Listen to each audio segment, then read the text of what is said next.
Hello, everybody, and welcome to A Cup of Coffee. My name is Jake Brown, and I'm here with my friend and colleague, Duncan Irvine.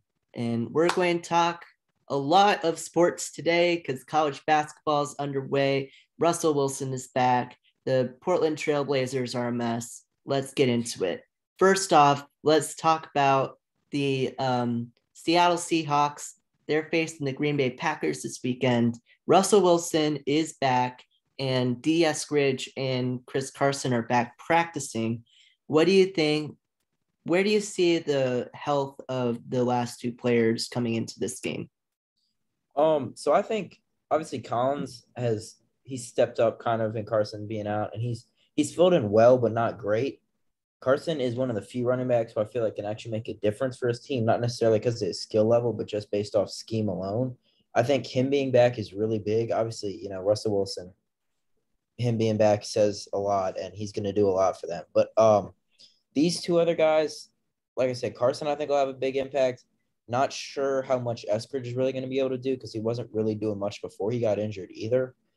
But yeah, I think they both are going to have some type of impact on this game. Yeah, and they're facing a Packers team that's going to be maybe without Aaron Rodgers because of the COVID protocols that he broke and famously went on Pat McAfee and said a bunch of stuff.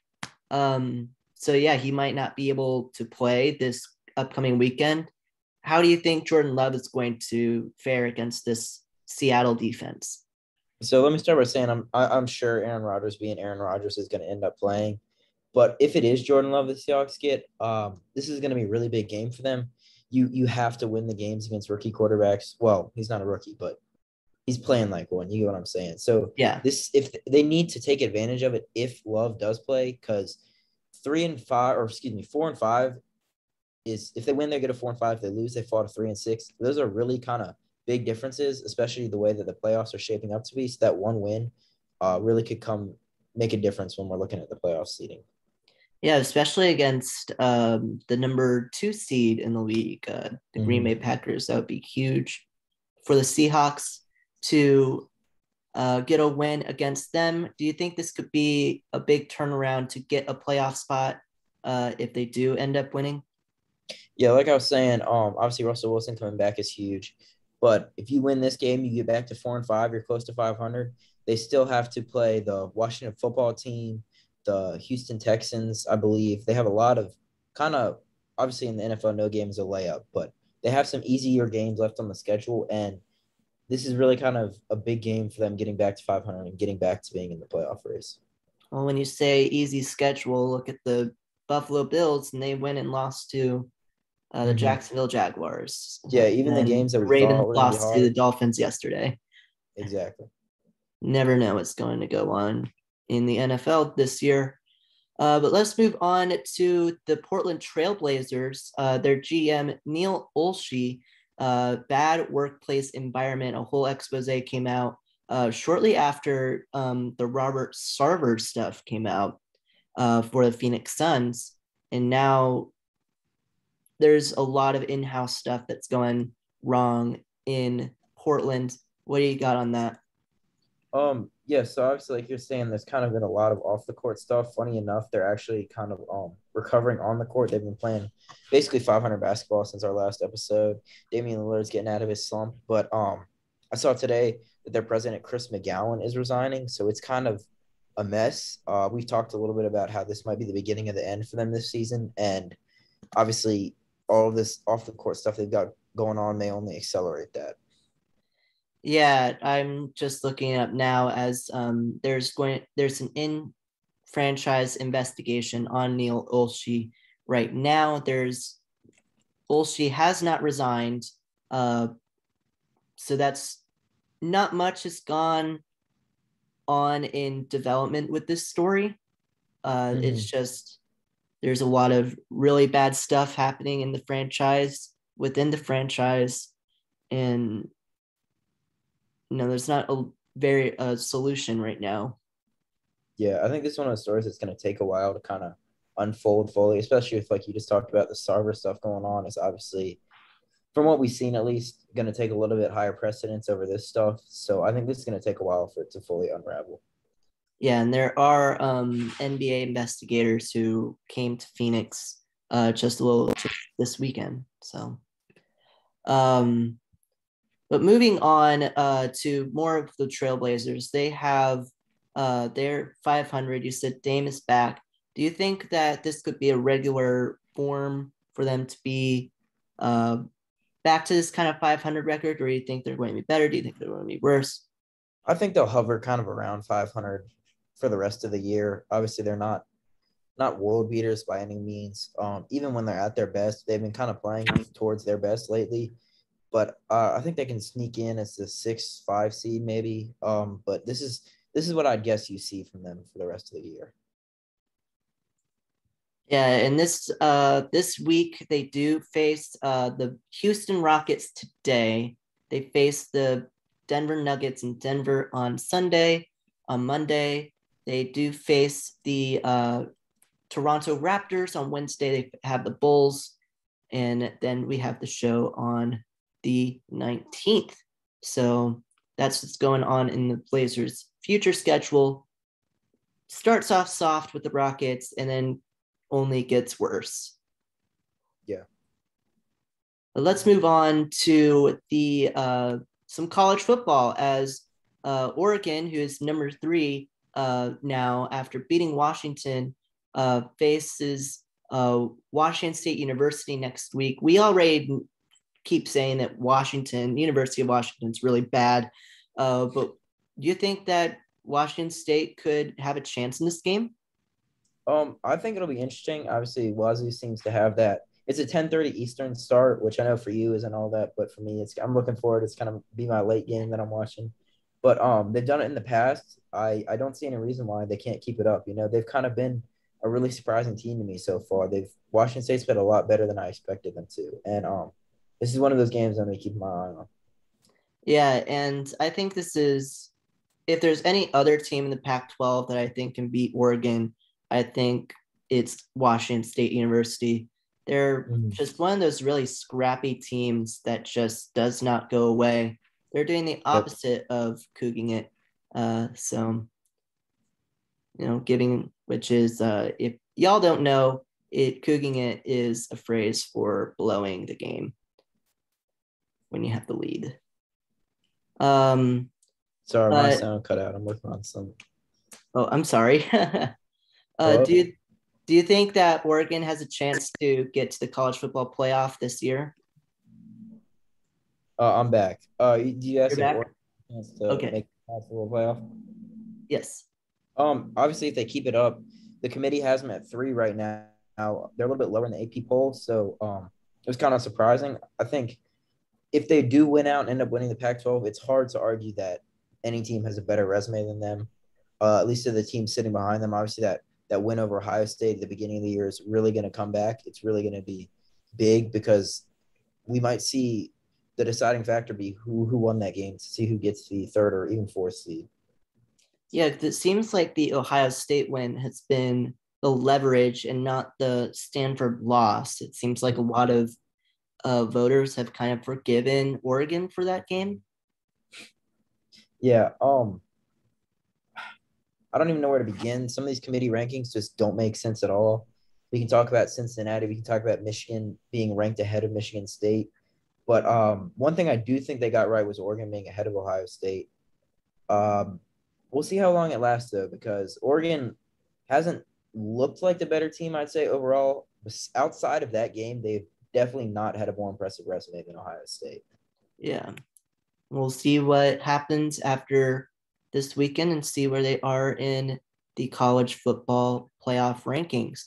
But moving on to teams that are nowhere near the top 25, University of Washington faces Arizona State this weekend in Seattle, and they had a lot of in-house stuff going on. They fired their offensive coordinator, John Donovan, their head coach, Jimmy Lake, who was originally suspended for shoving a player. There's rumors that he's going to be let go. So is there really much to say about this University of Washington team? I mean, you kind of hit on it. They've got a lot going on. It's kind of a mess. I sent you that thing about rumors that Jimmy Lake was going to be let go. Nothing official yet, but I imagine we're working towards that very quickly. They have a lot of issues, I think, that extend far beyond what the on-field product is. And you could think that the on-field product is a result of all the craziness that is in the management right now. Yeah. Because if you're firing your offensive coordinator as kind of a fall guy, and then your head coach goes on the same week, shoves one of his players and is suspended for it, possibly being let go, there's a lot more going on in Seattle than meets the eye. Yeah, this is, like you said, the offensive coordinator. I feel like Donovan was kind of the sacrificial lamb in a sense.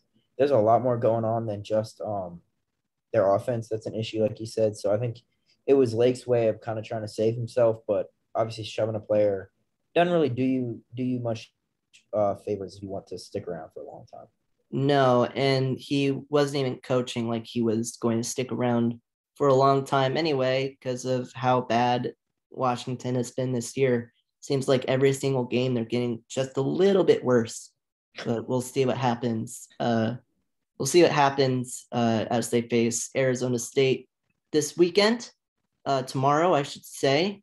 But let's move on to Oregon State as they lose in double overtime to Colorado. It was a back and forth game, and I think I've lost my trust in Oregon State University. They seem like this really like under the radar team at the beginning of the year, and now they're just bad. Yeah, you've watched each one of our episodes. I feel like we've talked to them. We're kind of like, okay, should we trust them anymore? And each week our trust level kind of goes down a little bit.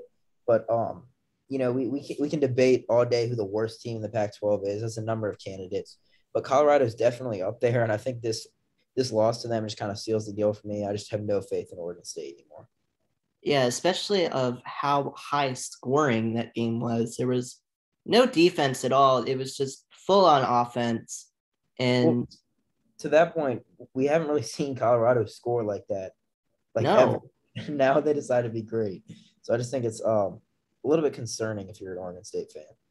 exactly. And, I think earlier in the year, I was saying that it's going to be interesting to see the rivalry between Oregon and Oregon State. But ever since uh, I said that Oregon State has gotten far worse and Oregon's gotten far better, I have all my trust in University of Oregon and have no longer have trust in Oregon State right now. Yeah. I think that's a fair assessment. Um, and now let's move over to men's basketball as Gonzaga destroys Dixie State 97-63. And this week they faced a number 5 Texas team and Alcorn State. We could talk about Gonzaga all day. What do you got on this? So obviously you need to beat Dixie State by 33, and they did.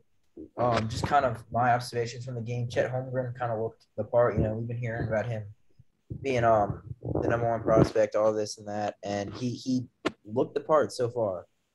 Drew Timme did not look great. Obviously, it's only 1 game, so we'll see. I don't think you can draw too many conclusions from this, but if you don't have anything else going on this weekend, you need to watch Gonzaga versus Texas. It's going to be a great game.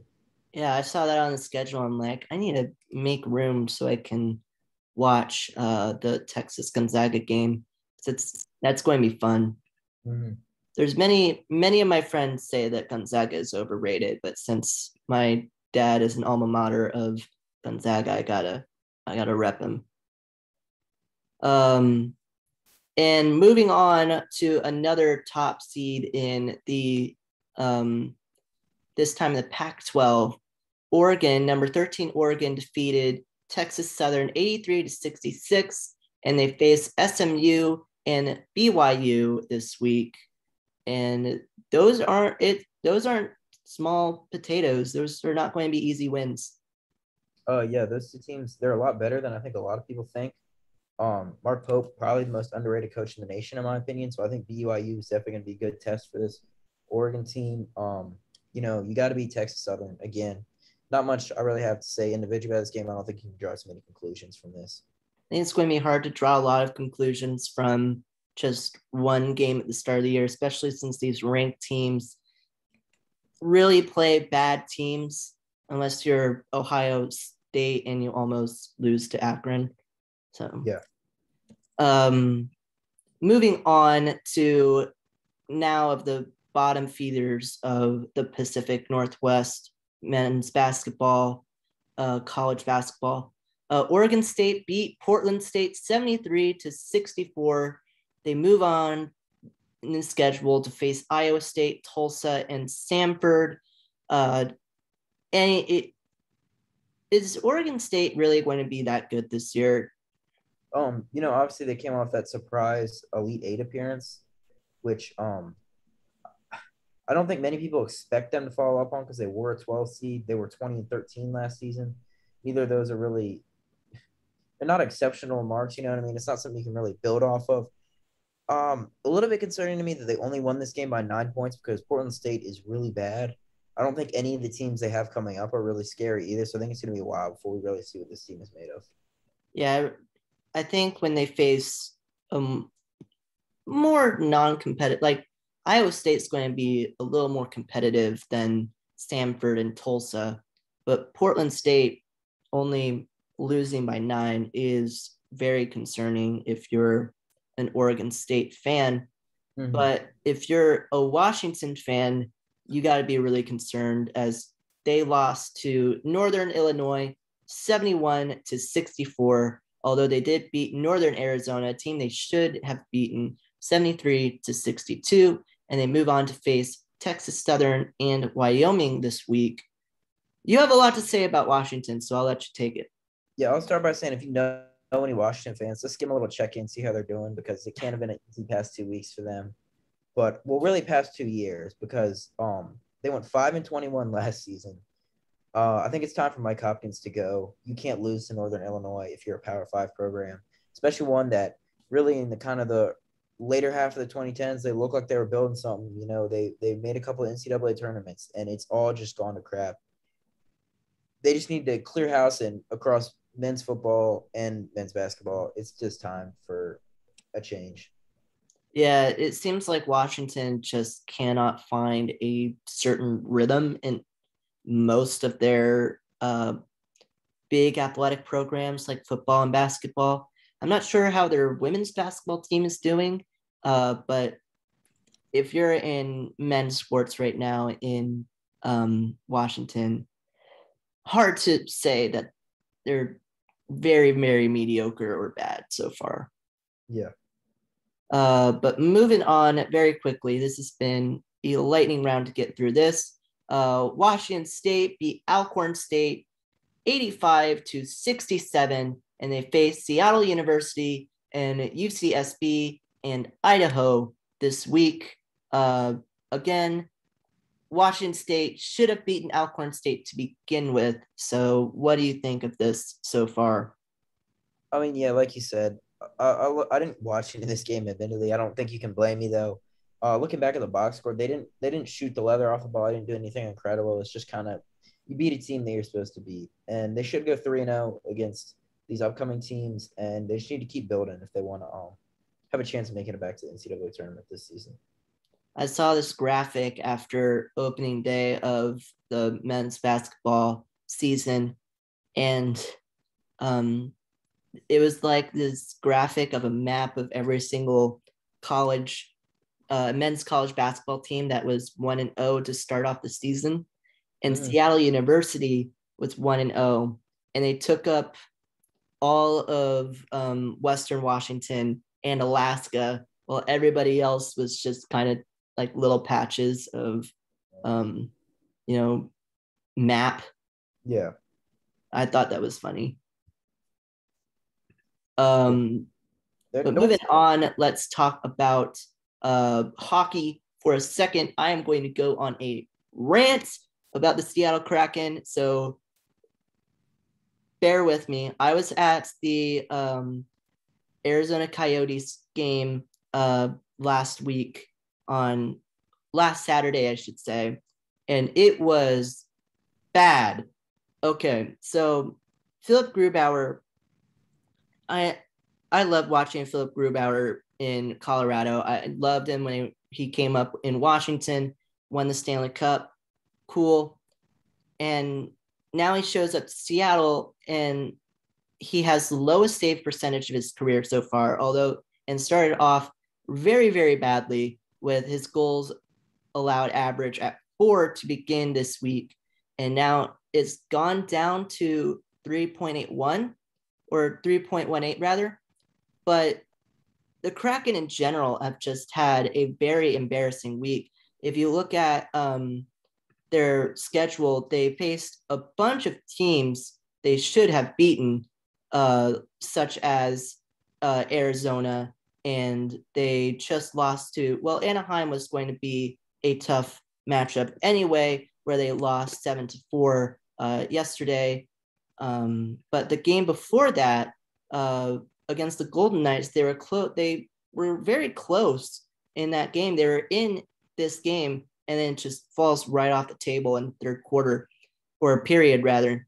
And there's just, so far the Kraken have been in nearly every single game they've played in, but they can't seem to finish every single period. In the game against the Coyotes, they were started off really hot. Eberle got a goal within 15 seconds, and then the Arizona scored, and then Seattle scored right back, making it 2-1 before the first minute even finished. And then they don't score until the third period. That's just an example. When they allowed 3 unanswered goals, that's just an example of how this team has just been so very hard to watch. And even if you're and that's enough about the Seattle Kraken. I could go on for minutes, but the Vancouver Canucks have also been very bad, or not as bad as the Kraken, who are solely in last place and have the lowest power play percentage in the league, with just above 9%. That's below Arizona, who is the second worst. Canucks, they beat the Dallas Stars 6-3, as they should have.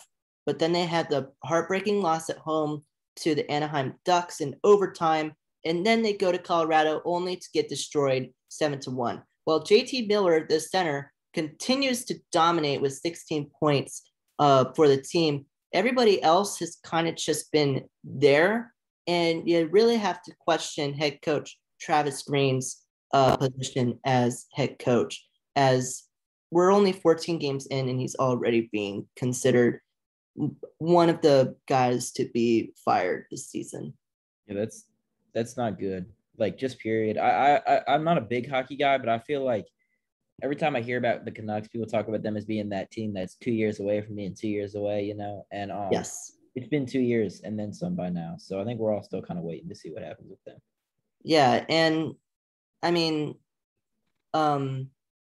Travis Green, he's been in Vancouver since 2017 or 2018. And it's been I looked at his record. He's been about 500, a little less than 500. And the Canucks made a move to get Oliver Ekman-Larsson and Connor Garland from the Coyotes, who were some of the last remaining good players on the Coyotes. And while Connor Garland has been fine, he had those players haven't really paid off so far. I know we're only 14 games in, but I don't think if your product on the field isn't getting it done, there's going to be a lot of really angry fans. And I think if you're a Canucks fan or if you're a Kraken fan, you have the right to be upset right now. But let's chill out for the final segment, where we're going to talk about the Seattle Mariners for the first time in what seems like weeks. J.P. Crawford was nominated for a Gold Glove this year and lost to Carlos Correa. Scott Servais, Manager of the Year nominee in the AL. And what do you think of the awards so far for the Seattle Mariners? JP Crawford should have gone to him over Carlos Correa. Manager of the Year odds for Scott Service, who was up against Cash and Baker. So I'm obviously a bit of a homer. I think Crawford's really good. I think he might be the most underrated shortstop. Not to say that he's necessarily a better defender or whatever than Carlos Correa, but I do think it's nice to see him getting the recognition one way or the other. Even being nominated is really awesome. But it's hard to beat the Astros, who are just such a national brand at this point. Whether you like it or not, that's just how it's going to be. As far as Scott Service goes, I definitely feel like he's kind of the obvious choice. Everybody expected Dusty Baker and Kevin Cash, his teams to be good, but if you put money on the Mariners winning 90+ games, you would be a very rich man right now if you made that move back before the season started. So it seems fairly obvious. Again, like I said, the Mariners almost never get the national respect they deserve, so we'll see what ends up happening there. But it should go to Scott Service. Yeah, and Scott Service, I always feel like he was that kind of manager to lead really bad teams and then move on when the team is good, kind of like how Buck Showalter was with Arizona and New York and Baltimore. But Scott Service, they want him to stick around after this 90-win season, and I don't blame them. And they signed Jerry Dipoto to a long-term deal as well earlier in the offseason. Yeah, they're making all the right moves on paper. And speaking of that, free agency is coming up. Still waiting to see on what Marcus Semien and Chris Bryant do. I think I saw something that said that Marcus Semien and somebody else, I can't remember who, but it was another one of the shortstops. Corey Seager, that's who it is. Corey Seager and Marcus Semien are going to sign before the December 1st deadline, which the CBA deadline, which could be a lockout. They want to get their guaranteed money. So I don't blame them. I don't blame them either. But I think if I'm the Mariners, I want to pick up Marcus Semien. Yeah. He prefers the AL West. Yeah. Cano was a free agent, right? He won a trade. I can't remember. It's been so long. Yeah, he's in winter ball right now. I don't know if he's going to be back in the major leagues. Well, I'm just trying to think of the last big Mariners free agent that they picked up, but I'm pretty sure Cano was a free agent. It wasn't a trade, but Nelson Cruz too.